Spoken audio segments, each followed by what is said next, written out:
This is the 2026 Nissan Rogue SV, and in today's Vehicle Visionary video, I'm going to tell you the advantages that this Rogue offers. Hey everybody, it's Tom from Vehicle Visionary. I hope you're having a great day. I borrowed this 26 version of the Rogue from my friends at Or Nissan in Shreveport, Louisiana. If you want to know more, check out the link down in the description of the video. This particular model comes with front-wheel drive, but all-wheel drive is available if that's something you would like to have. When it comes to your exterior lighting, it will be LED headlights, LED daytime running lights. We'll also find our LED taillights on the rear. And something that might be a little bit of a surprise on a vehicle like this, you actually have active air curtains, fairly large right here. That's going to help out with your MPGs. Here on the front end, we have a combination of actually multiple finishes. We're going to have a little bit of chrome, but not too much. A little bit of gloss black, but not too much. But in the area where it really counts, down here, you'll have a matte black finish. That's good to avoid the rock chips and damage and things like that that can show up when you are driving down the road. There's your Nissan badge and a very nice exterior color. As far as your wheels go, these are going to be the 18-inch wheels. You will find a temporary spare located under the floor in the rear. Now you won't have the turn signal indicators built into these side view mirrors, and they are manually folding, but everything else that I know you're looking for is going to be here. But you have to consider price point. This is a very reasonably priced vehicle. They are heated, they're power adjustable, and I don't know how well you can see it, but you also have your blind spot monitoring built in right there. And here is the remote. Remote start will be at the top, lock, unlock. You can hit the button right there that will open your power tailgate. Yes, on the SV trim level, you do get the power tailgate. And I'll show you a little trick about that later on in the video, because you might notice that it doesn't seem to open very high. And we will find, again, that combination of more than one finish here, because we have the matte finish here, a little bit of a silver finish right here, and some more matte finish in the other areas. But that's not a bad thing. Not a bunch of gloss black. I think that works. Now, this model does not have the roof rails. Unless you're planning on using the crossbars and increasing your cargo capacity, you really don't need the roof rails, although it can look nice. However, I think this roof line looks nice without the roof rails. And at the end of the roof line, we're going to find the rear roof spoiler. There's your rear window wiper, and once again, LED lighting. I told you we have the LED tail lights. Our Rogue and Nissan logos will also be here. Now, let's go back to what I was telling you about. Let's get to the right place here and hit the button. Notice how low that tailgate is when it opens. Well, that's very easy to fix, whether you need to raise it or lower it. We're going to push that into the maximum opening position. We're going to come right here to this button. We're going to hold it down and listen for the beeps. Now, when I close that and open it back up, you're going to find out that I reset the height. So whether you need to raise it or lower it in that respect, you can do it. It's that easy. There's no settings on the infotainment screen or anywhere in the interior to do that. This is the only way you can change the height. Under the hood is the 1.5 liter turbocharged four-cylinder that puts out 201 horsepower and 225 pounds-feet of torque. Made it to a CVT. Well, I know a lot of you would like to see a multi-speed transmission, but that is the situation. We're going to have that CVT across all trim levels. However, here's a nice benefit. Your MPGs. We're looking at 29 city, 36 highway, 32 combined, and 3.1 gallons of gas per every 100 miles driven. You will find that you have a 14.5 gallon gas tank, and here, more advantages. How far can you drive on a single tank of gas? We're looking at 435 miles in the city, 537 miles out on the highway, and while those numbers are not guaranteed, there's a lot of variables that factor in to whether or not you achieve those numbers. You might be a little higher, you might be a little lower. Tell us what your experience has been down in the comments. Cargo space ranges between 36.5 up to 74.1 cubic feet. You can tow 1,500 pounds with the Rogue, and you can see how everything looks with the rear seats folded flat to maximize cargo space. There's even a little bit of space behind the fender wells as you can see right here. And as I mentioned earlier in the video, there is your temporary spare. But you know what? I'd rather have a temporary spare than a tire repair kit. Let's talk about what your backseat passengers are going to find. Plenty of room with the armrest right here. It is padded. Obviously, you've got the armrest up here. Now, that's not padded, that's plastic. But I think most people use this area down here. We'll also find the door bin / bottle holder right there. Now, this is a cloth interior, but it is comfortable. And while there's not a lot of adjustability, another advantage here that I know a lot of people look for with the rear seats is the fact that there is the ability to adjust a little bit of additional recline into these seats, or seat backs, I should say. And you'll use the release right there to pull that off. And we'll hop on inside. It actually is fairly roomy in here. I'm going to turn the camera around. Even with my hat on, you can still see a lot of space above my head. I'm 5'10", and we have the rear seat pocket only on the passenger seat, but there it is. But something that I know is important to a lot of you based on comments you've left in my previous videos. Number one, you can check off the box for rear air conditioning vents. And number two, you can also check off the box for USB ports. I would like to see 3 USB ports in the back seat of these vehicles because you have seating for 3 people back here, hence the 3 belt buckles right there.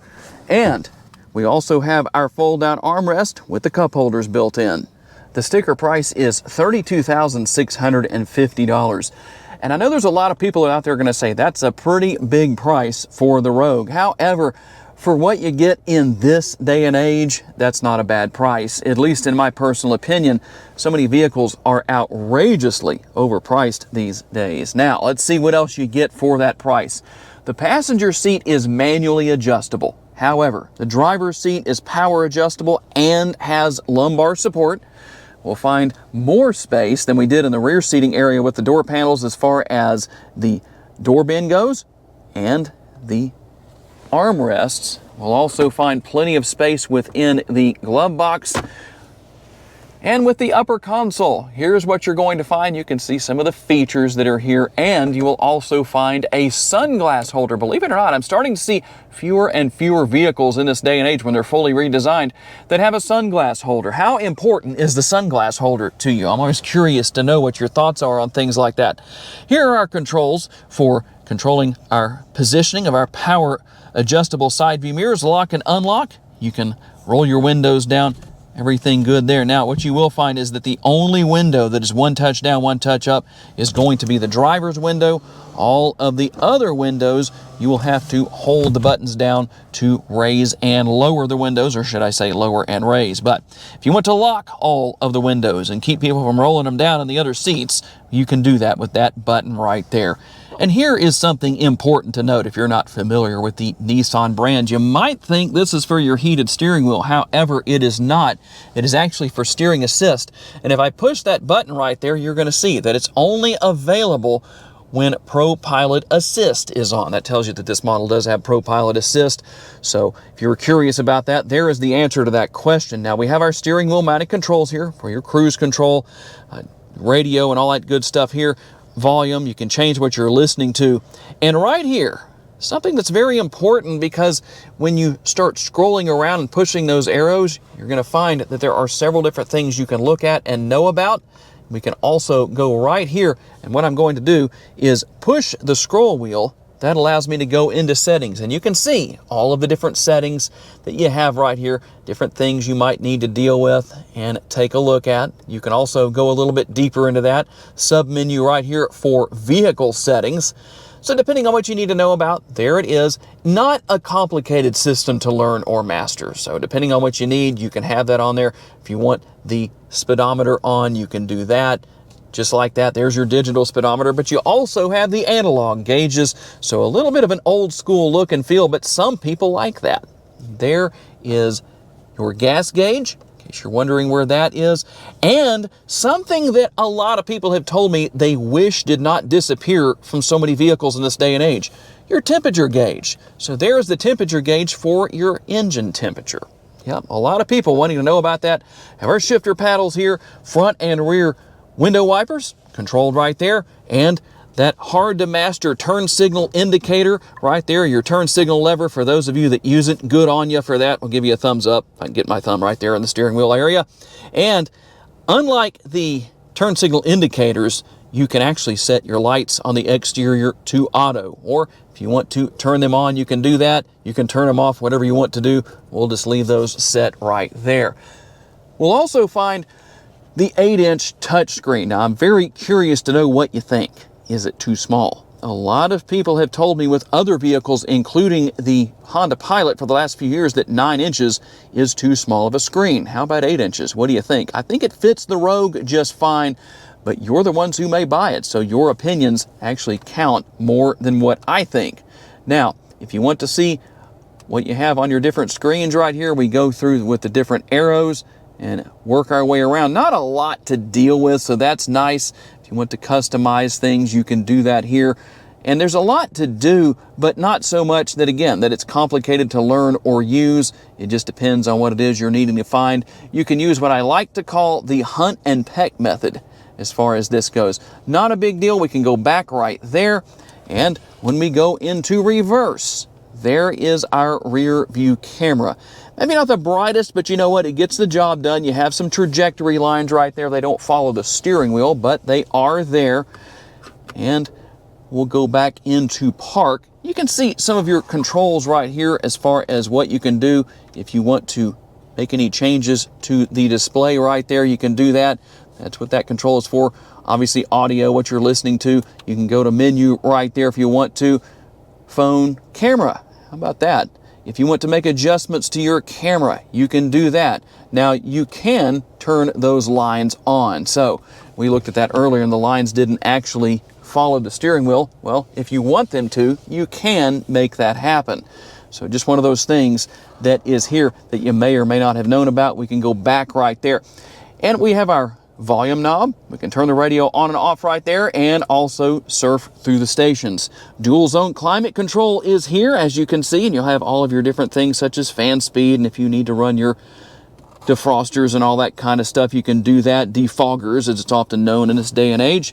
Now, you don't have a wireless charging pad in this case, just a little bit of space right there if you want to put the phone there, whatever else will fit.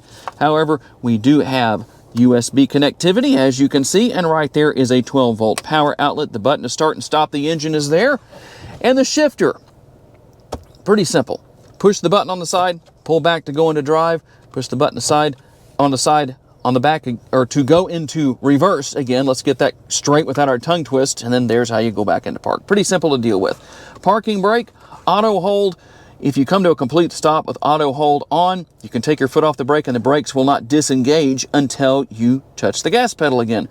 And how about your drive mode selector? What are your driving modes? Well, let's see what we have. You're going to have standard as your default. You also have eco and sport. One thing that I wish, you can see I have it in sport mode right now. So I'm going to turn the vehicle off. We're going to open and close the driver's side door.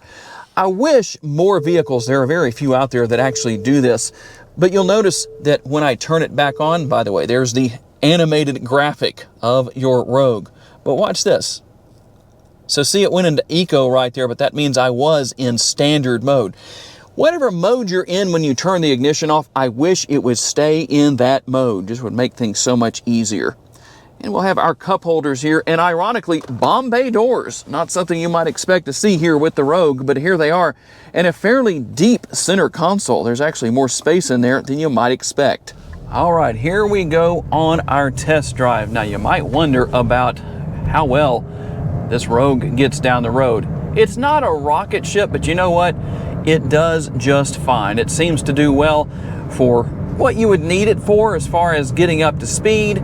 That doesn't seem to be an issue. Now, I am driving in sport mode right now. Let's drive in normal mode and we'll see how much of a difference that makes.